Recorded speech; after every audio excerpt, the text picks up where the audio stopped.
everyone. Thank you for joining us today to hear directly from none other than Professor Muhammad Yunus. I'm Violy. And I'm Edward. We'll be your host this afternoon or evening for you, Prof. Yunus. This webinar is presented to you by the Cambridge University Technology and Enterprise Club, or CUTEC in short. CUTEC is one of the largest entrepreneurship society here at the University of Cambridge, and do check out our activities at www.cutec.io. And today's webinar is organized as part of our CUTalks, one of our flagship programs where we interview thought leaders from Cambridge and beyond. We are a leading podcast series for tech founders and aspiring innovators. We have had over 30 incredible guests so far, including founders, investors, and experts. Do check out the podcast at the links shown in the screen, or you can scan the QR code. We are so happy and honored to have a very special guest with us today, Professor Muhammad Yunus. We will hear from Professor Yunus about the future of social business for the first 15 minutes or so. And during this time, please feel free to post your questions in the chat box. Violy and I will ask Professor Yunus in the final 20 minutes of this webinar. And it is of my greatest pleasure to introduce a very special guest today, Professor Muhammad Yunus. We are very delighted and fortunate that he is able to join us today. And to be fair, I think he is someone who needs no introductions. Professor Yunus is a social entrepreneur, economist, banker, and civil society leader. He was awarded the Nobel Peace Prize in 2006 in recognition of his pioneering works in microfinance and microcredit through the Grameen Bank. His works have inspired thousands, if not millions of people all over the world, including mine, and perhaps most of who are present today as well. Professor Yunus is also the pioneer for the concepts of today's topic, social business. And I truly believe that there is no better person to talk about the future of social business than him. So without further ado, the stage is yours, Professor. Thank you. Thank you for inviting me. It's a wonderful occasion to meet you and say hello to you. And also share some of the thoughts that I'm sharing this time of the corona pandemic, because this is a time where all the issues that I've been raising in the past kind of emerges in a very visible way. The whole world has been conquered by one tiny virus in less than 100 days. The whole world was conquered by it, and the world was not prepared for it. And acted in a way that it shows how disorganized we are as a human community. This is a common enemy. The virus was a common enemy, coronavirus. And the appropriate thing is for the whole world get together to fight it out in one command. But when you look at it, we see it happened exactly the opposite. It happened in a very chaotic way, in a very selfish way. Each country was busy with itself, trying to protect the people within its own nations. The nationalism and tribalism became very strong. And even hurting other people in order to keep their interest upheld. And while we should be building a mechanism to have a collective fight for the collective, the common enemy, we did the reverse. We had created a global organization to fight common enemy like this, WHO, World Health Organization. But when this attack came, we started attacking WHO rather than attacking the enemy. And we first, one country cut off this funding to the WHO, and then started launching an investigation at the beginning of the whole thing. So, and later on, withdrawing from the WHO itself. I don't want to be with you. So this is a kind of a chaos that we had. And each country trying to bring resources for itself, rather depriving other nations And you see that continuation of it. I'm just showing how selfishly we address this whole issue. When we come to the question of vaccine, corona vaccine, now we are talking about the vaccine every day in the newspaper when it's coming.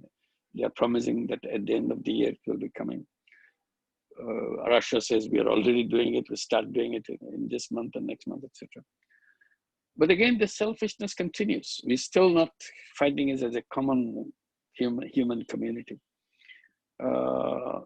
Big country, rich countries buying up everything that they can get on the vaccine part. USA made compulsory that all the vaccines produced and invented and produced in USA must sell their vaccines to US only before it gets to anybody else. And US government is going around buying vaccines from other countries, like they did from Sanofi, from France, and other companies that they have to sell all the things they produce for the US. So US busy collecting everything for itself, not worrying what happens to other people if I take away all the vaccines for myself. And same is repeated for UK. You saw signing of agreement each one after another with Glaxo, 50 million doses from Glaxo, and AstraZeneca, another big number of doses for the UK, and paying in advance, billions of dollars paid in advance for reserving all these vaccines. So before you can even have the vaccine created, produced as an idea, as a concept, as a proven medicine, you are playing games to get all the vaccine for yourself. So depriving, when you get it, you're depriving others. You're not sharing it with everybody. So what happens to other people, other countries? Nobody cares.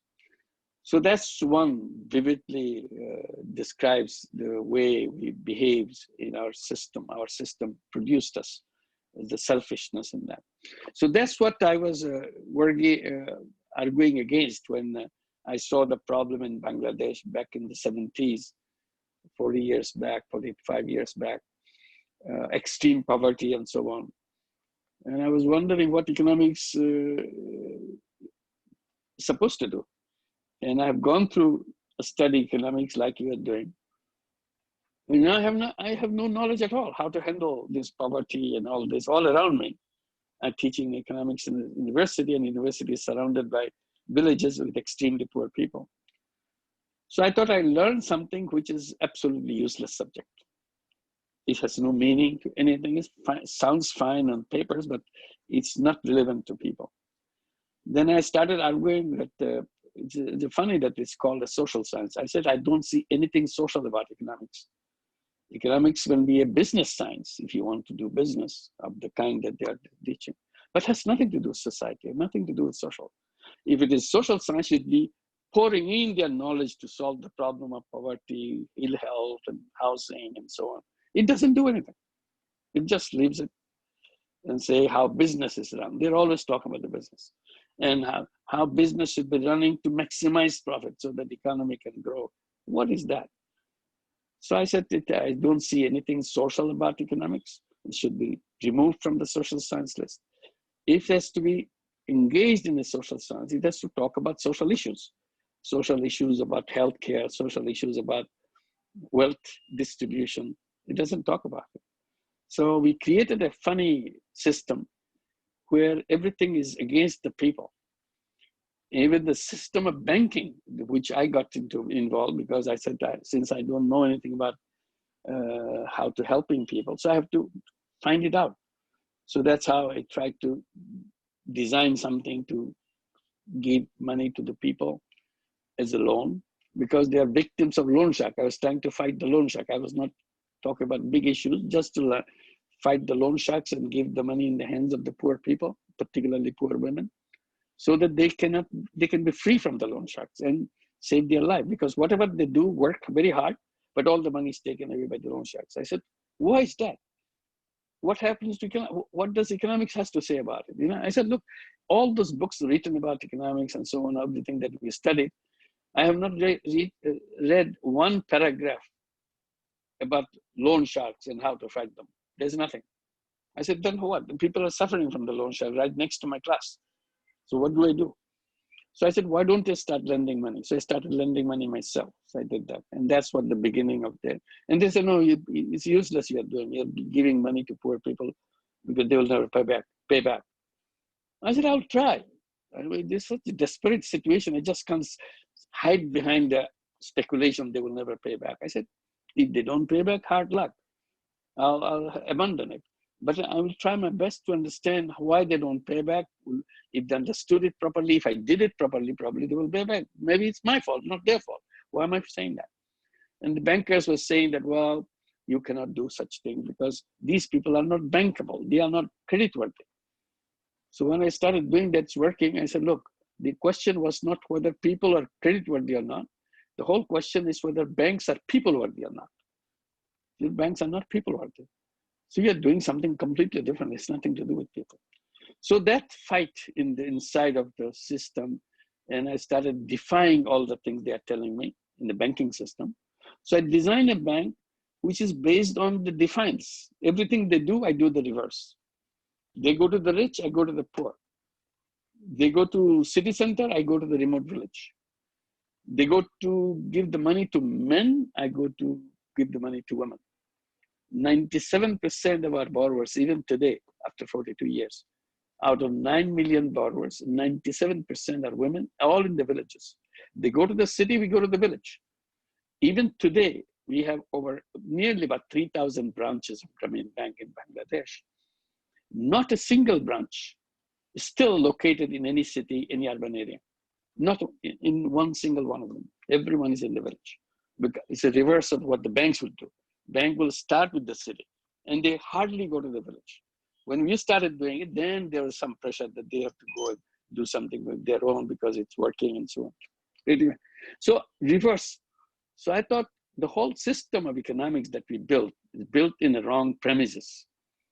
And I said the whole system is built on a premise, the simple design of a human being, which is driven by self-interest. So economics is built on that human being, which is driven by self-interest. In other words, it's selfish interest. Self-interest is selfish interest. That's why I was talking about the corona pandemic situation. We went back to our selfish part. We didn't talk about sharing or anything because economics has squeezed away all the ideas of sharing and everything. It's all about me, nothing else. So our eyes are blinded. We can't see anything else, just my own interest. So the whole world is run on that principle. And now when the pandemic came, the idea is all the machines of the economics has to stop now.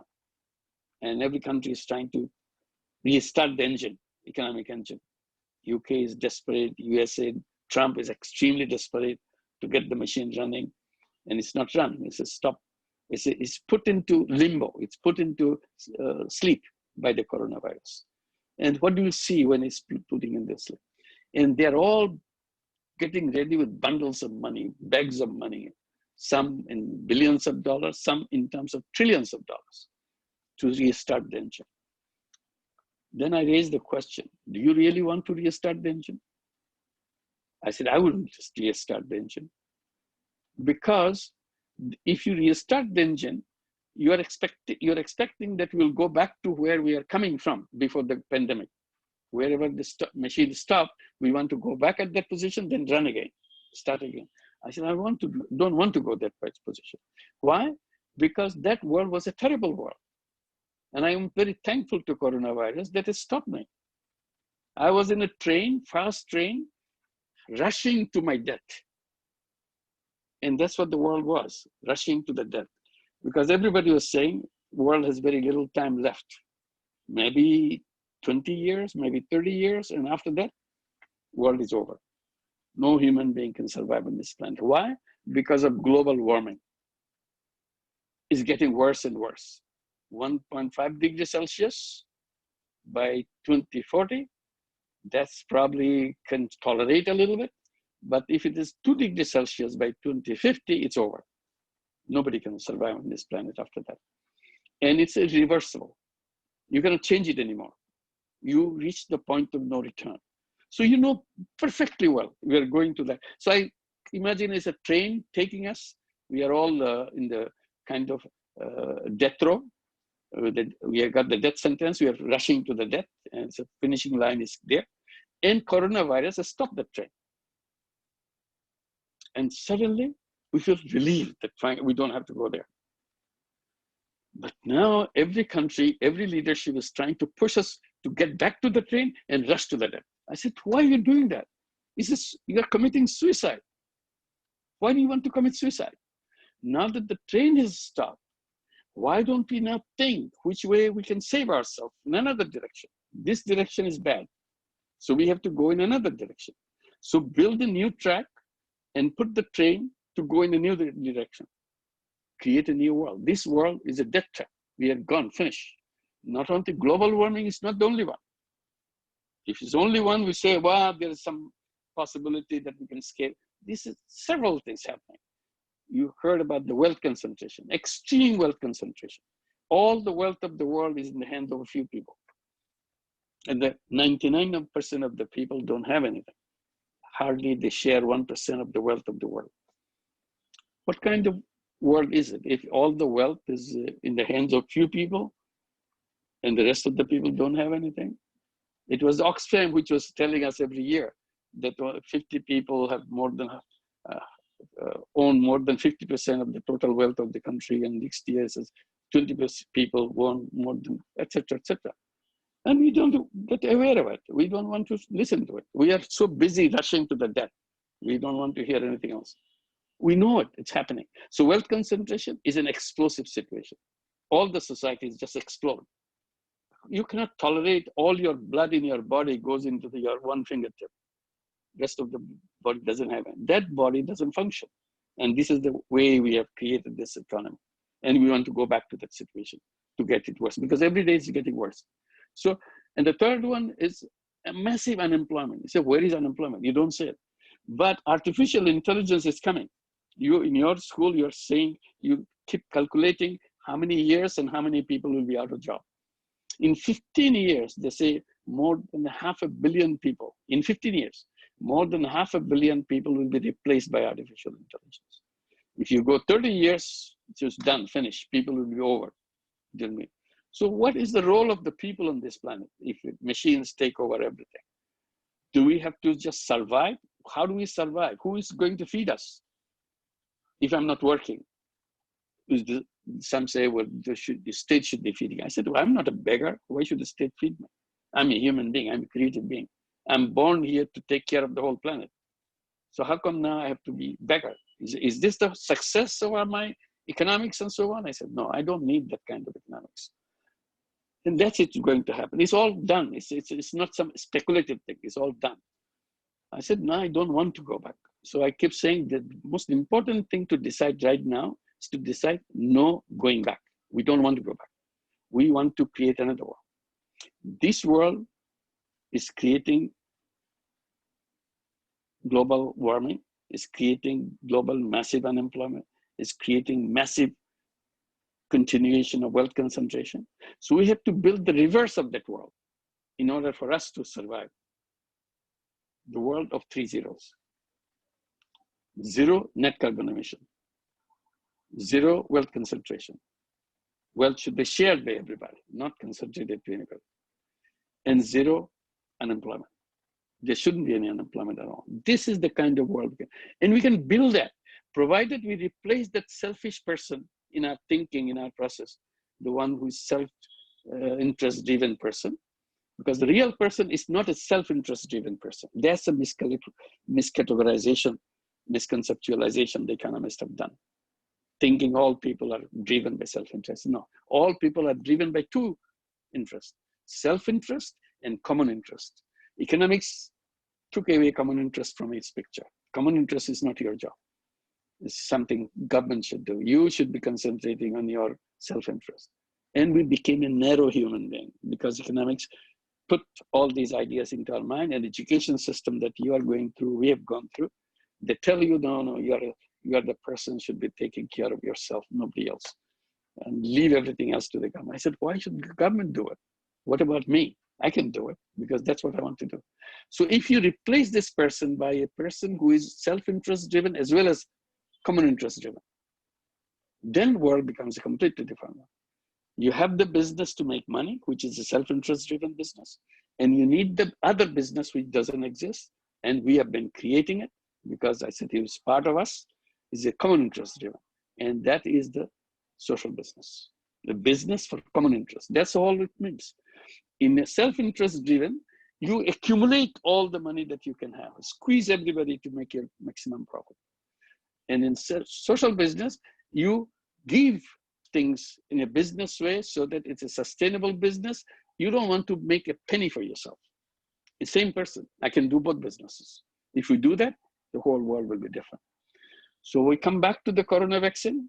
Now the big companies want to make money, billions of dollars, same vaccine which is being now sold at $3,000 a piece. That's a dose they're talking about. Actually can be now, another company says they will be producing it, selling it for $3 in India. Same company, same medicine, same vaccine. So why is there so much a difference between $300,000 to $3? It's what kind of thing? So this is the issue that we have to, why don't we create a social business pharmaceutical company where we'll be producing medicine, vaccines, and so on to cover the costs, not to make ourselves rich. Because our only objective is to make sure people get it at the price that it costs, nothing more. I don't want to make money out of people's life. The more high price I get, then more people will suffer, more people will disappear out of this pandemics and so on and so forth. I don't want to do that. So people are now doing that. So this is where the social business comes in. And terrible thing happens, revealing all the weaknesses. And I don't know whether you have seen those pictures in the televisions or in newspapers. Massive exodus of people in India, migrant workers going home during the corona period because everything is stopped. Along with that stoppage, the livelihood disappeared because they had the livelihood of daily income earning. They will sell things, do things, daily income, and bring home and eat. And next day go back and do the, these are the informal sector people. And now when this machine stops, they cannot go out anymore because we are all pandemic people staying home, economy doesn't function anymore. So the first thing to do, all their income stopped. Now they cannot buy food, they cannot pay rent, wherever they're happening. So out of desperation of survival, they started going back to where they're coming from the villages they came from. And see millions of people on the highways. What are they doing? They're going home. On foot, 1,000 miles away. I said, my God, these people are always there. Economics never noticed them. Now suddenly they emerges from all those holes that they are inside those cities working for daily life. And they call it informal sector. See, the very name informal sector is very insulting word. It doesn't describe it. Since you don't know how to handle them, you abandon them, calling them informal sector. And you're busy with the formal sector because it's so convenient for the formal sector. And half the economy, half the people, and more than half the people are involved in informal sector in countries like Bangladesh, India, and Indonesia. And more than half the people are in informal sector. And you don't involve in that. And you call it a social science. I said the appropriate name for the informal sector should be micro-entrepreneur sector. These are the people who are struggling and doing things in their own way. They are entrepreneurs, but they are victims of the loan sharks. That's what the loan sharking thrives all over the world, everywhere. You go to New York City, they will exist.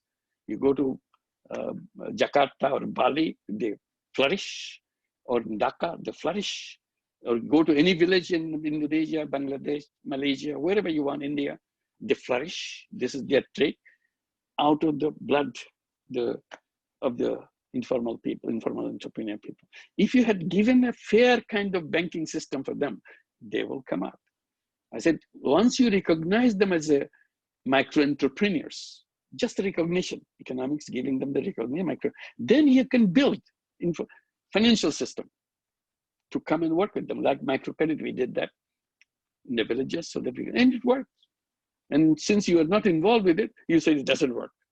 They are not credit worthy. I said, no, we have proven it everywhere. We work in Indonesia, we work in Malaysia, we work in Philippines, we work in United States, everywhere it works. All over Latin America, it works. So what is the complaint about it? After all these years of demonstration. Still, they're not interested. They're still microcredit is a footnote in the financial sector. It's not in the mainstream. I said, why not? So the moment you recognize it as a micro entrepreneur sector, I said, why don't you now create social business micro entrepreneur bank? It should be social business bank, not the bank to suck blood again from the poor people. And that the microcredit became a tool in the hands of the loan sharks in many countries. They call microcredit, but actually they are doing the loan sharking the old ways. Now they're in a kind of fancy name with the microcredit. But it's the same thing. We created microcredit as a social business. We didn't want to make money for ourselves. And that's what we did. Make it right from the beginning. Said new banks, micro entrepreneur banks should be a social business micro entrepreneur bank so that they can flourish, they can do. And it is the base, is the foundation of the entrepreneurial pyramid of the country. If you take the entrepreneurial pyramid, you build a pyramid, the base is the micro entrepreneurs, billions of millions of them inside of them. They are the thriving population with creative activities. They are not dependent on the government. Government doesn't do a thing for them. They are not dependent on economics because economics abandon them. They are on their own. And they do it with their own creative power and make this still survive. They will survive pandemics also. They have survived all our floods. They have survived all our cyclones and tsunamis. They do it, survive. They have their own creative way of survival. The commitment for their life and so on, they do that. So why don't we support it? They have it. So you have the base full of entrepreneurship, and it is a pyramid. If you go at the top of the pyramid is the multi-billion-dollar businesses. In the middle of it is multi-million-dollar businesses. And at the base is a multi-hundred-dollar businesses. That's it. So why don't you bring all this creative, all this facilities for them, the financial facilities, legal rights. If you want to sell your things in the street, police will come and beat you up to throw you away. I don't know where I can sell my thing. I have no place. Why didn't you give a place for them so that they say that this is my rightful place? Law gives me the authority to come and sell it. Every Sunday you give the street for the micro entrepreneurs, wherever they want to sell, this is their day. They will do it, their shops, and you come. And some countries do that, some cities do that. They keep the city free, the particular streets free for only micro entrepreneurs. They go and do it, and they go to business. And people come there to buy and sell because nice things they're selling, they do that. So why don't we do that? Give them the facility, legal right, and so on. Suddenly everything changes. So this is what the social business is all about. In the beginning, you're saying, what is the future of the social business? I said, I would ask the question of, what is the future of the capitalist system? Capitalist system doesn't have a future. And that's the reason we have to build a social business, because in order to survive for ourselves, because capitalist system has, the way it is been designed now, is taking us to the old world, the world that which will be finishing in the next 30, 40 years. When I said, no going back, we don't want to go back. We want to create another one. I said, old roads will always take you to the old destination. All the things you're studying, all the things you're teaching in the classrooms, these are old roads. Old roads will always take you to the old destination of extreme global warming, extreme wealth concentration, extreme unemployment. This is guaranteed, and it gets worse. So why should I go to the old roads? Our chance is to defy all those, throw it away, and build another one, a new road which will create the other world with no global warming at all, zero net carbon emission, zero wealth concentration, and zero unemployment. It's possible. Nothing is impossible for a human being. It's a question of whether we want it or not. Don't we know who is creating this global warming? We all know. You know, everybody knows. If you give you 10 minutes, you'll write down who is doing the global warming. If you know they're creating global warming, killing us, that's why our children are marching on the street. You remember? Fridays for Future. Every single country in the world, they're on the street every Friday, marching on the street, accusing their parents, accusing their grandparents. They were so irresponsible. You destroyed the whole world for us. You wanted to be in your comfort zone, knowing fully well that I will have no future for us. So they're asking for their future, Fridays for Future, future for survival. And you cannot build that future for survival going to the old roads. So we have to build it in another way. And that's the challenge for all of us.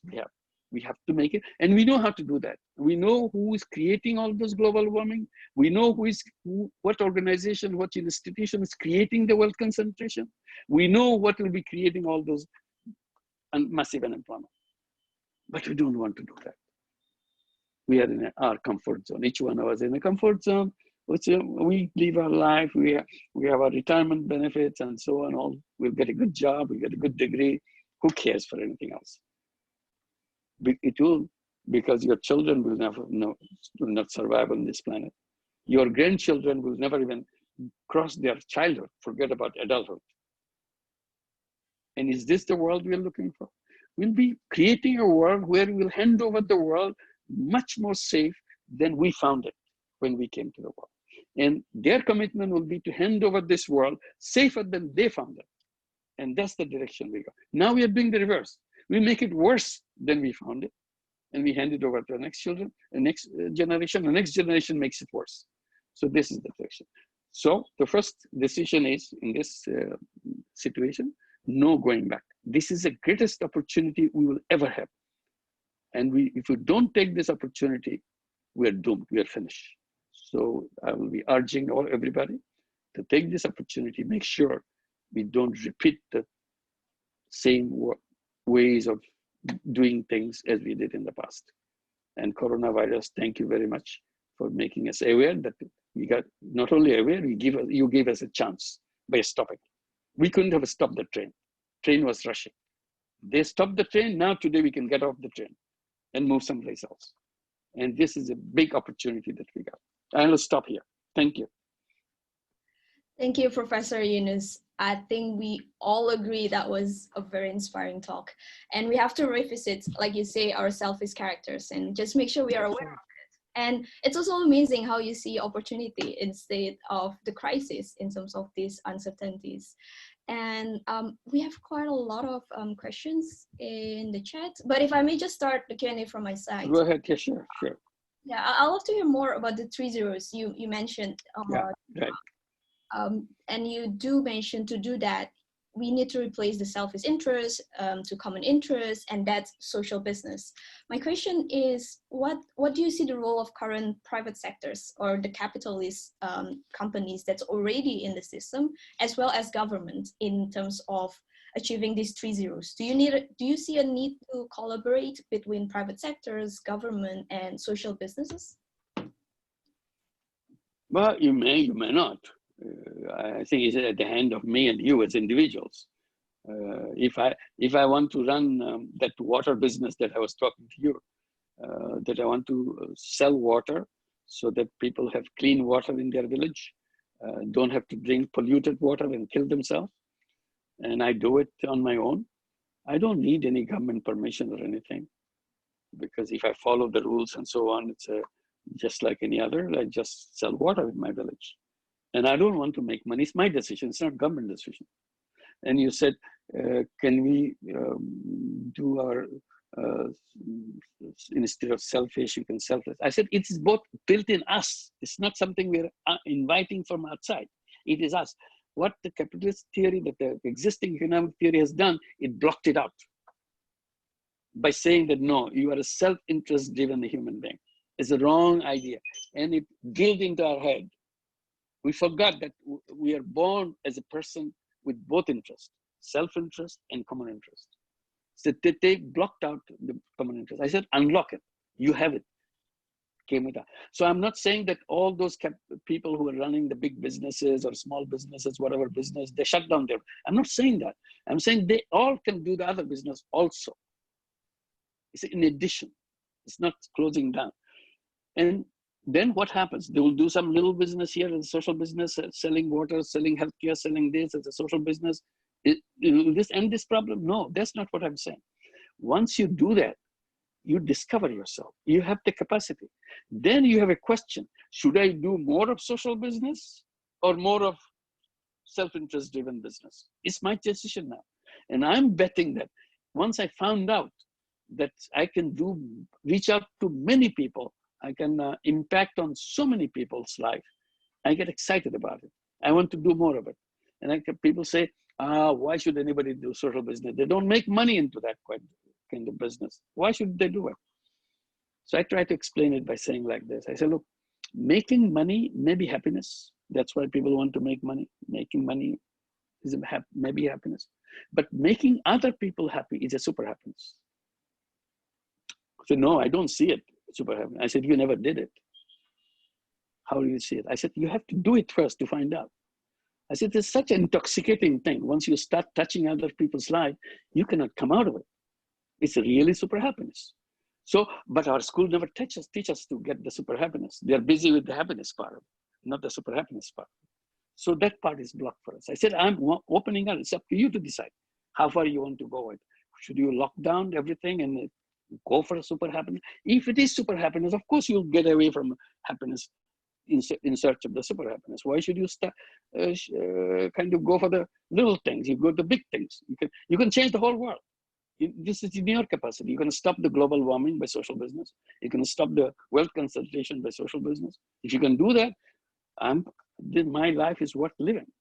I have to find out the purpose of my life. If school doesn't teach me about the purpose of my life. They give me the degree, but not tell me, or doesn't help me explore my purpose of life. My life has to be relevant to the purpose. Making money, if that's a purpose you have chosen, go ahead, do it. But I have to find other alternatives. What do I do with my life? It's a very short period. And it becomes shorter for the next generation. And the third generation that will be coming after us, people that we're together in this, they will not even survive, have a full life for themselves. So why should I do that? I should be helping them to have a full life, longer life than I have. That's the direction that I should be going, the other way around. So this is what, I'm not saying that you shut down, I said you design, add things. I'm always adding things. I'm not taking away anything. It's your choice. Human beings have to have choice. You see, conventional economics prides itself about giving people options. That's what the capitalist system is. You have options. I said, yes, you say that. But when it comes to business, there is no option. Only thing you can do, make money. There's no other kind of business. I said, I'm giving them option. You have a choice. You can do the social business or profit maximizing business, or you can do both. And I tell the same thing to the corporate. You ask me, what about the corporate? I said, corporates can do the same thing. They can make money as they do. Also, they can create social business. That's why we have joint ventures now.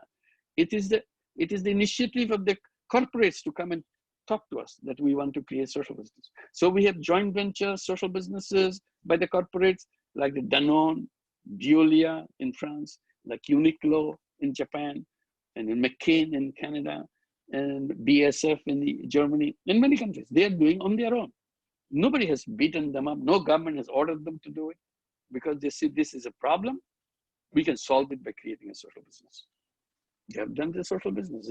When they heard about it, they got excited about it, and they started it. And they're running it. They've done close them down. So this doesn't work. This is a funny thing. They didn't say that. And more of this. And pandemic has made this more acceptable, more open, because we don't know what kind of world we'll be heading for. So the social business may be the way to save us. Otherwise, this business is going to kill us. We know the clear picture, they're killing us. So this is what they're saying. So it has to be redesigned. Minds have to be created in that way. You asked that question, let me quickly add in that one. Entrepreneurship issue that you raised earlier. You said the school are teaching, the education system is teaching everywhere that you have to work hard, get a good degree, go to the best university possible so that you get a good degree, so that you get the best job is the best company. That's the whole purpose.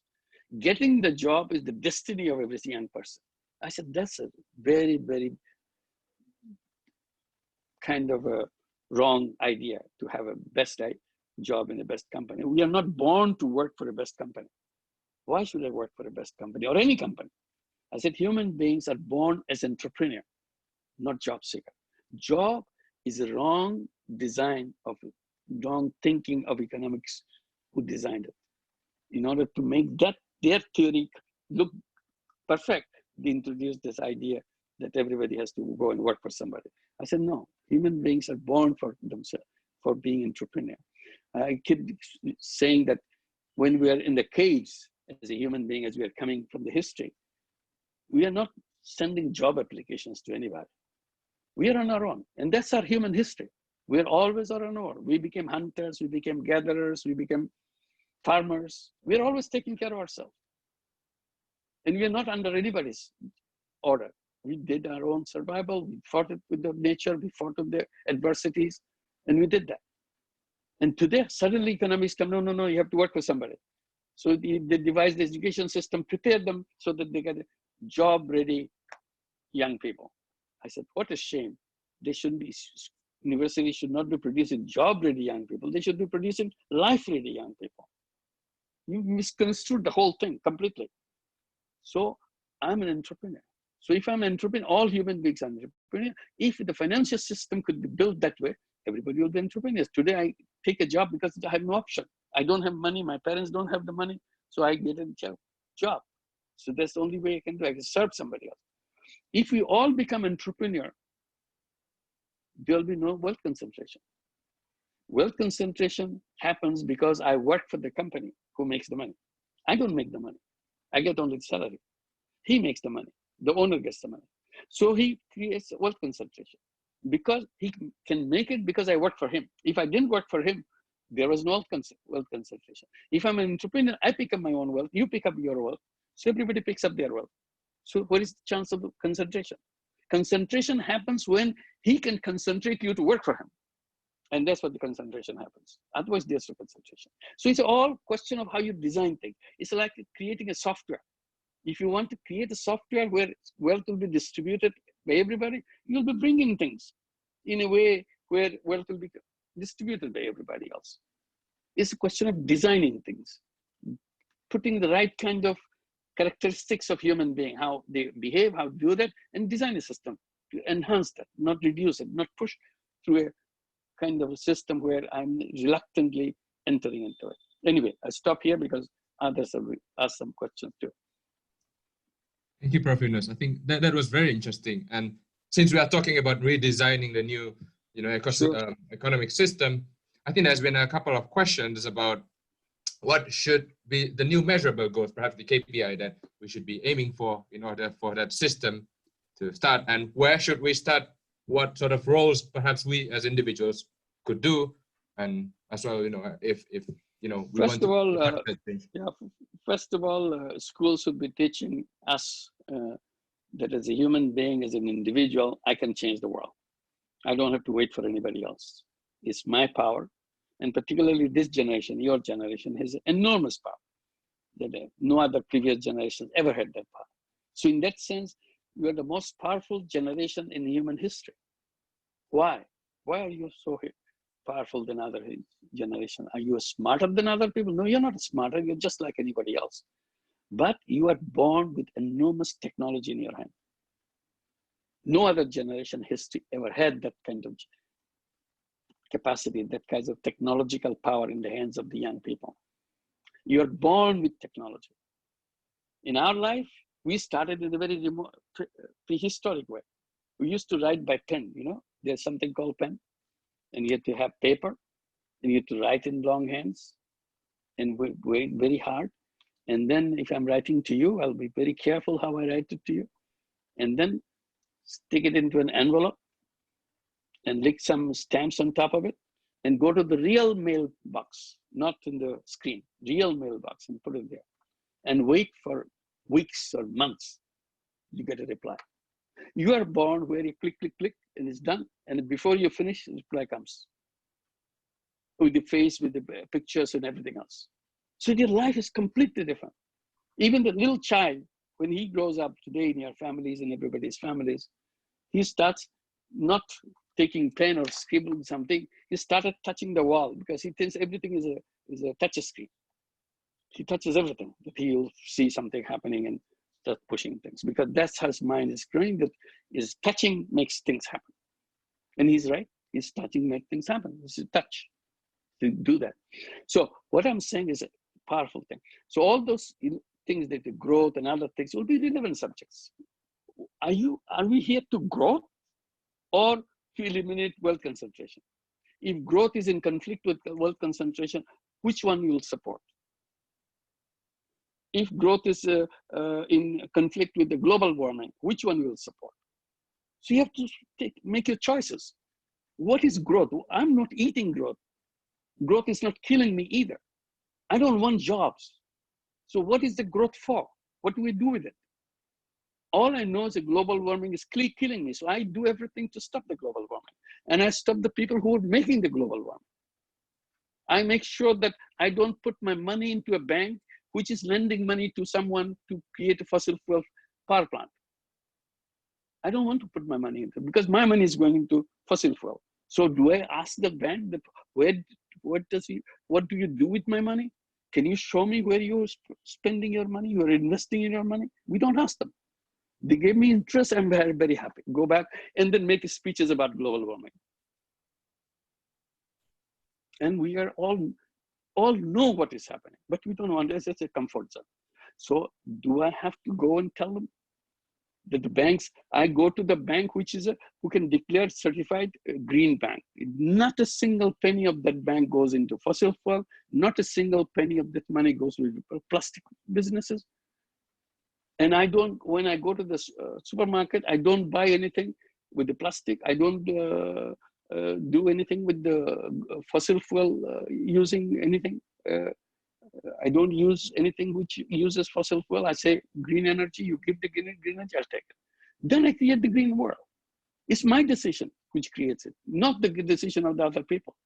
So if I see, I'll say, I go to a grocery store which they put a green spot in every commodity they sell, or the yellow spot or the red spot, signifying this is a green product. It doesn't contribute to global warming in the entire process of its production. It's a yellow, we are not quite sure whether it does or does not. Maybe sometimes does, but sometimes not. The red one is definitely contributing to that. So I don't touch those red products or yellow products. I go straight for the green product because I want to save myself and my children. I have the responsibility of protecting my children. So these are the responsibilities we are talking about. It's not about demonstrating on the street and so on. I have to convince myself that yes, I want to do that. So whether it will be a kind of a growth or something, you say, what do you want out of life? Just the word growth doesn't mean anything to me. Is it something that relevant to me? Is it something make the world safer? Is it something which is making world socially convenient for sharing the planet together? Those kind of issues. Yeah. So we have to design new concepts. That's what all I'm saying.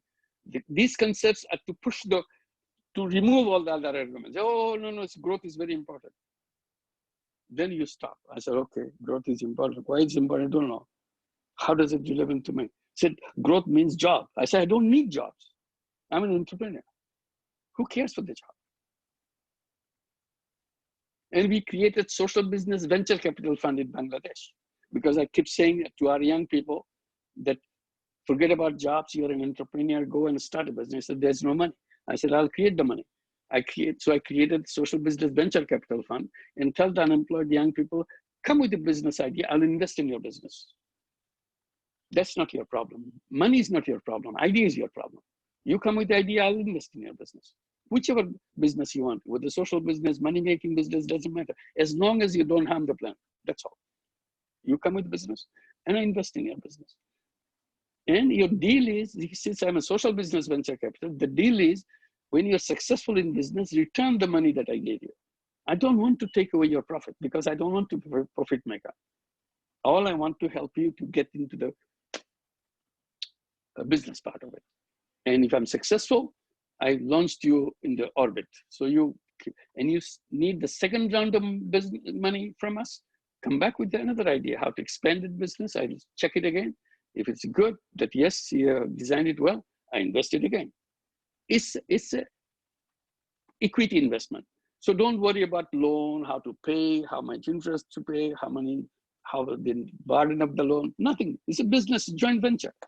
If the business fails, we both are responsible for it. You are not alone because I'm a owner. I'm 95% owner, you're only 5% owner. So I'm 95% responsible for it. So don't worry about that. Let's move on. And now thousands and thousands of young people come with business idea. We keep on investing with them and continue. Even in the pandemic time, they're still running their business. And they're not upset. They're not saying that we are removed, you are complaining. So this is it. And probably So about, this is how, yeah, go ahead. sorry, Go ahead. and about making money. I think we have Yes. questions on that. How do you Go draw ahead. basically fulfilling the social responsibility that you need to do and achieving that profitability? Because we all know setting up business is difficult as it is, and 9 out of 10 startups are failures. And it becomes even more relevant now because of these uncertainties and the pandemics that we are facing right now. What are the things to consider in terms of making sure that social business is sustainable? I think we will be interested to know about that. Sure, which is the answer is in your question itself. If it is a business, if it is a business, it has to be sustainable. Otherwise, it's not a business. So in every business, there is a high risk of failure, particularly startups. Many of the startups have failed. So how do we deal with these young people for the first time? They're running the business without money and so on. We tell them, look, never expect that you'll be successful. Get ready for your failure and how to overcome that failure, because we are not giving up. One failure will not eliminate us from the market. We'll come back again.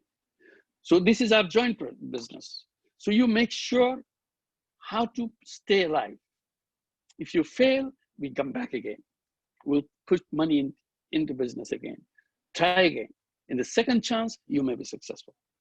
Or you may be failure again, second failure.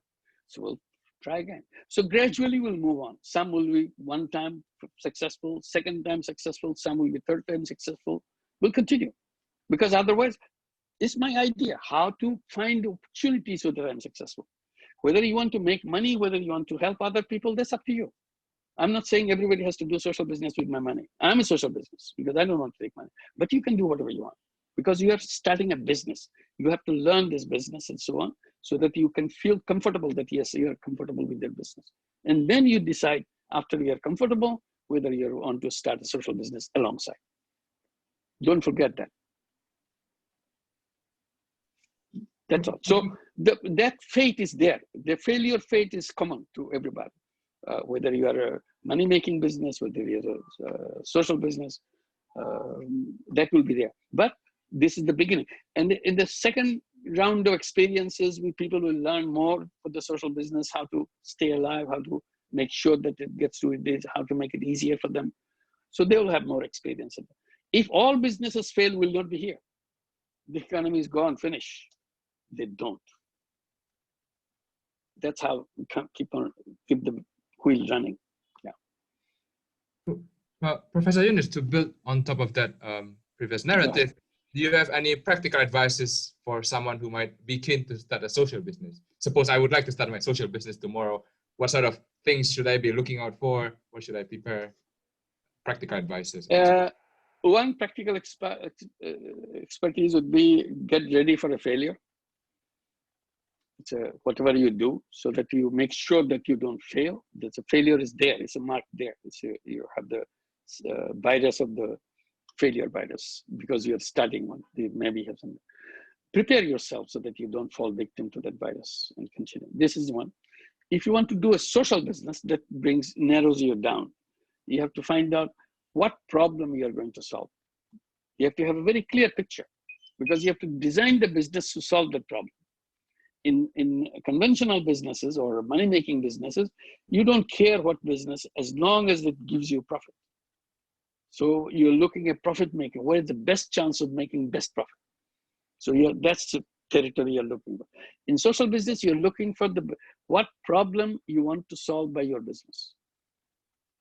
It may be healthcare problem. It may be environmental problem. It may be problem of water or sanitation or whatever problem.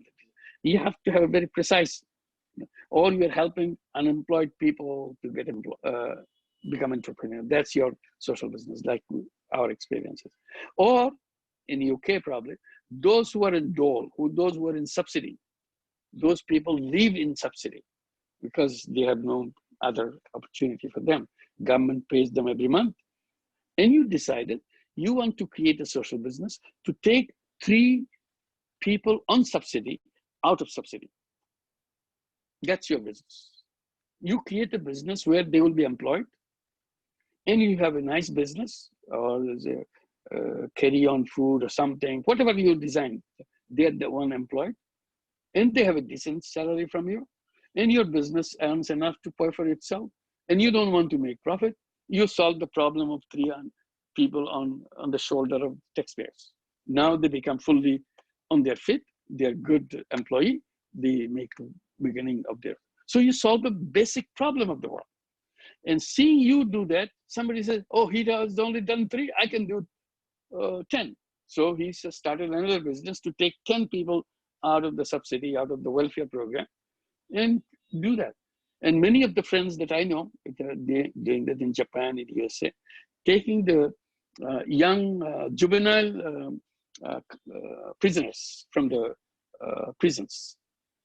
You know, one of the problem of juvenile prisoners, they go there with a small shoplifting or something. Very innocently did that. It's a fun thing. He needed it. He didn't have the money, so he lifted it, and he got caught. And he got punished. He went to the jail. And he spent his time, 6 months, 1 year, whatever time he did. In the meantime, he's trained by other people in that. When he comes out, he repeats his crime.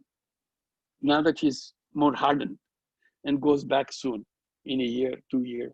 Every such person, young person who goes to jail, keeps on repeating going back to the jail. This is the history of any juvenile cases that you see. So what these young people are doing, they created one in the USA, in New York. They set up a beautiful restaurant with the vegan food, delicious vegan foods. Every employee of that restaurant are ex-prisoner, so that they can have a decent job, so that they don't have to go and repeat their thing, go back to the prison again. And they tell each other what kind of thing they do. They're not ashamed of it. Now they have a decent job, and this is the purpose. And even if you have employed 10 people in your restaurant for this, and one of them slipped back again to jail, but you saved 9. And in the next round, probably you'll have better result as you go on. And because now they see that, yes, I've done that. And it happened exactly the same way in Japan.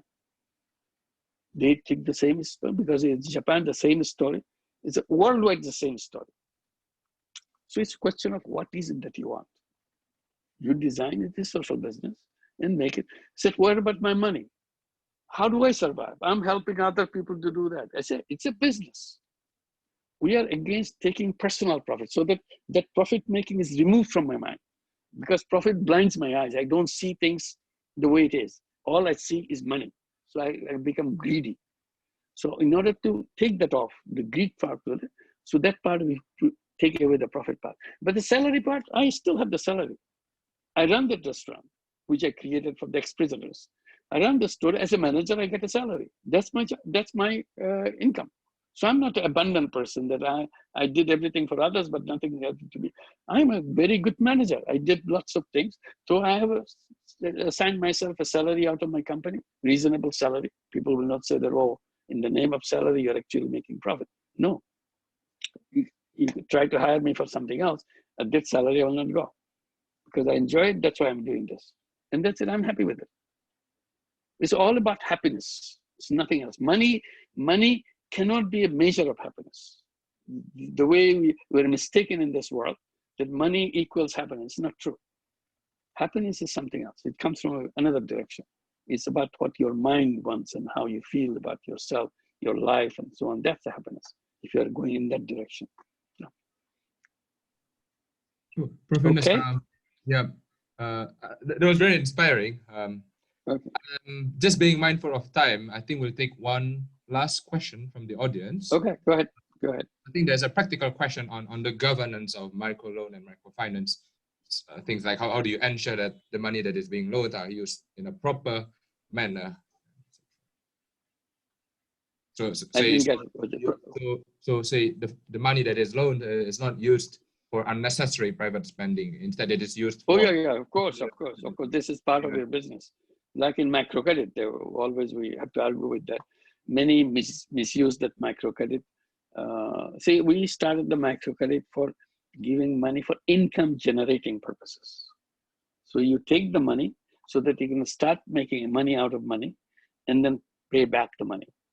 If you're not generating money, it's very difficult for you to pay back money. So we always say in microcredit, it's about financing income generating activity.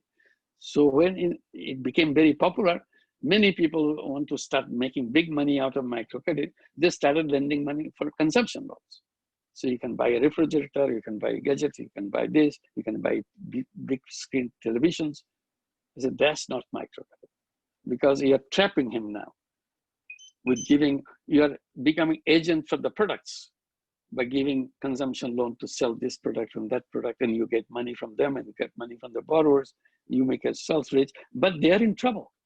They couldn't afford a refrigerator, but you made them buy that refrigerator because you paid them the money. The whole collapse of the 2008 world economic collapse was done by that. It's housing loan. You cannot afford a house, but somebody explained that, oh, the house will pay for itself. You don't have to pay a penny, and at the end, you get a beautiful house, and by that time, market price has gone so up, you'll be double richer than that. And you said, okay, what do I do? I said, just sign here. You sign, and you got trapped. And then next time he said, look, it's working very well. Don't you want to buy another one? He said, double your money. You here and take that one. This is how the housing collapse came. Because this is a dangerous thing. When the money making blinds everybody, you don't care what happens to your client as long as you're making money. Then you fully well that these people will be in trouble. But in the meantime, you make money. Your company makes money, your company gives you a sweet talk, and you go and do the sweet talk that you needed. Without this, your life is meaningless. Without this gadget, without this television, without this car, your life is meaningless. They drilled into your head. And somebody said, here's the money. Just sign the papers. You're signing off your life. That's what economy does to you. When money making blinds you, you don't care whether you're your father or your brother or your sister, doesn't mind. You get them into trap so that you make money, your company makes money, and you get a bonus out of it. All right. With that, okay. We have come to the end of the sessions. A big thank you to Professor Yunus, who has Thank you very much. Good to see you. Any last word of advice for our audience?